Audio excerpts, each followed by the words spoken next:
Okay, so it's been a little bit since I showed anything I've actually been carving on, aside from that elf not so long ago. I have been farting around with some things. What I've been trying to do is learn my new V-gouge palm set that I did another video on that. And I've been using those. I played around a little bit. I re-went back to my warrior gnome, the Johnny Layton gnome, and touched up some of the V cuts and cleaned up the gouges, and now I'm actually pretty pleased with it. Let me show you. So yeah, so I mean, just a quick look, it doesn't look the same, but things like, come on, the gouges around the armor there, cleaned up around here. I'm not sure if this is even focusing or if it's my eyeballs. It's getting old, wearing glasses thing never gets old, but cleaned up a lot of areas with the V-gouge, and also this straight, there's this really cool blade like this. You can see that, right? It's kind of on an angle, both sides, so it's a good blade. I found that really good for getting into really bizarre spots.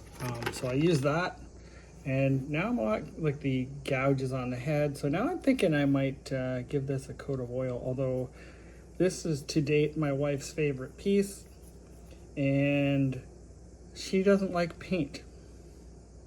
So I may just stain it to seal it up. I don't know. That would mean I'd have to go buy stain. All I have is paint, but yeah. So if you've got ideas for the type of stain I should use, or oil or something to treat it, please drop me a comment. All right, what else have I been doing? My elf.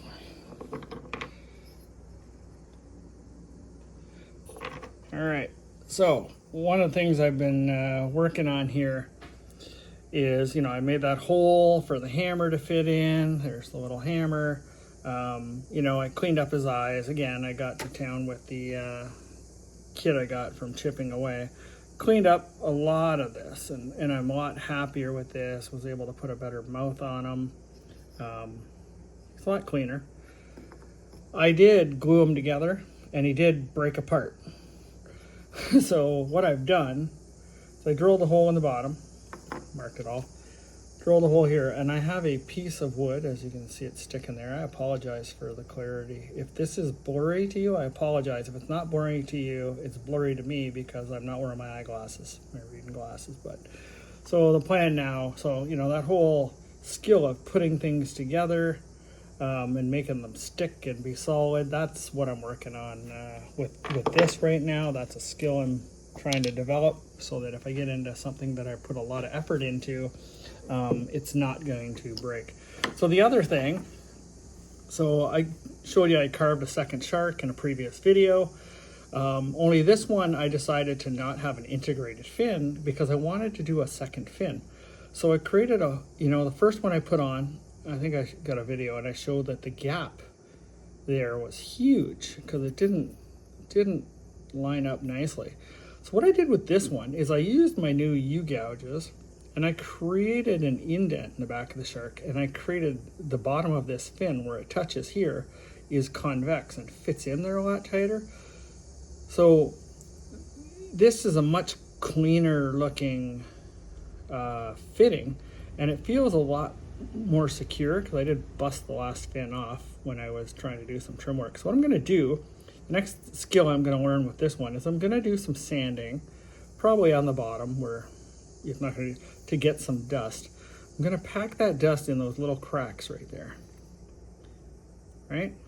And then I'm going to use this fitting that comes with that quick glue, and with all the sand painted in there or pushed in there, I'm going to put some drops in there to harden it right up on both sides. And the theory online is that fills it in with sand, it fills it in with wood and it ends up being a nice, smooth, clean finish. Now, if that works, obviously it's going to be a skill that'll help for a future project where I'm doing something really elaborate and I'm really pleased with the work, and then I do something goofy like put something together that's not lined up, and that'll help me learn how to correct the errors. So yeah, so there's Sharky Shark and the Sharky Bunch. And we've got a cat that is 17 years old, and he's not doing so well. Actually, we got an appointment with the vet this afternoon to go get him checked out. We were told a year ago that he only had a couple weeks to live, but he seems to be flip-flopping from as far as his health goes. So he's had a rough couple days. So we're going to take him to the vet and get him checked out. But it got me thinking about that boy. So I'm carving a cat. And initially I was trying to create a cat that looked like my cat, who was a big fat cat, but now I'm thinking I might just go with a cool Egyptian cat. My wife has a tattoo of an Egyptian cat on her calf, and I think this might end up being a really cool looking Egyptian cat. So I'm going to give that a go. So I just started this last night, probably spent about 15 minutes on that before I decided to call it a night. But yeah, so I'm going to fart around with the cat. Already kind of started the tail, straight up the back. I'm also toying with cutting that tail right off, creating a totally different tail, give it some wiggly, and attach it. I don't know if that's brazen or not, because it just sounds like if you ever drop it, it's going to break off. On the fence, what do you think? Drop me a comment if you think the cat needs the challenge of a wavy tail. I was also, with this cat, farting around with the idea of, I was thinking of those in the Chinese restaurant, there's always that cat with the arm, and it's always looking at you going, hey, murr, murr, murr. So this cat, my intention initially was to put a hand on it. So I carved this arm, I carved a flat spot on the side, and the idea was I was going to put a pin in it and affix it like this. Now this cat will be painted, so I'm less concerned about the color of the wood, but that's what I was thinking, putting the cat there. It's hard to do with one hand, but hopefully you'll... We are experiencing technical difficulties. Please hold. Okay. See what I'm doing? Initially it was a lot higher and it reminded me of somebody with a really shitty mustache. So I readjusted and made him a little more down. But on the fence with that. I could still do the Egyptian cat without that entirely because they're very sleek. So we just taper right on down with the feet and the arms in the front. And I'm leaning towards that. But I'm looking for opportunities to do add-on things here where I can. What else? I was playing around with splitting wood. I don't have a bandsaw or scroll saws or any of that, just hand saws. And I watched a video and I just used this as a block. I had a big chunk of wood. I put it on there and I used my knife I used the least, which I used to use a lot more.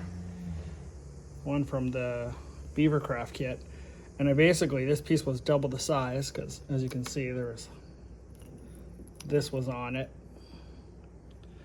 And I put the point in and I just kind of rolled down in the center where I wanted it, kind of got a score on there, put the point in, scored it, put the point in, and then I went poop and I could hear it crack, and all I did was wiggle the knife and it popped right down there, made a nice line. I thought that was a nice easy way to break a relatively small piece of wood into that. And I also did very similar, that's how I created the small pieces for the hammer. So not putting out a lot, but I'm also in full skill development, and I thought I would try and share that. I mean, all of it's skill, but there are so many other little pieces. So and you can see the table's a complete mess. The tool collection and the wood collection is growing immensely. But yeah, anyway, thanks for watching. Like I said, I could use some help and ideas, comments or anything that could help me make some decisions about the tail on that, or should I give them the cat in the hand, any other tips or tricks, or even ideas if you're a new carver like me. that, you know, to experiment with and try. But yeah, that's it. And you know, otherwise I've been working on my skill of sharpening my blades. I feel like that's probably the next to whittling. It's and carving, it's the next best skill, right? This morning I farted around a little bit, and I'm like an ADD carver now. I hope I'm not alone in this. But my plan here is to, I'm going to start carving a snowman this morning. So this is a 1x1 by 4. And what I did was I came up about 1.25 inches from the bottom to am I holding it upside down? I did, yeah, okay. About 1.25 inches to the bottom, you see the line? That would be the bottom ball. This one's 1 inch. And that's going to be the top ball. This is about 3/4 of an inch. That's going to be the head. And obviously the top hat will be the top section. And I'll do it on the corner so that the carrot nose will stick out. You know, any new carver knows how to carve a carrot. A lot of carrots out there. So here's hoping I can expand all those skills of initial carrots that I made carving pointy sticks. Anyway, thank you again for watching. I really appreciate it. If you haven't subscribed, please subscribe. I'm having a lot of fun with the carving. Hopefully, if you're new to it, or you know you're enjoying yourself too, don't be afraid to challenge yourself. You got this.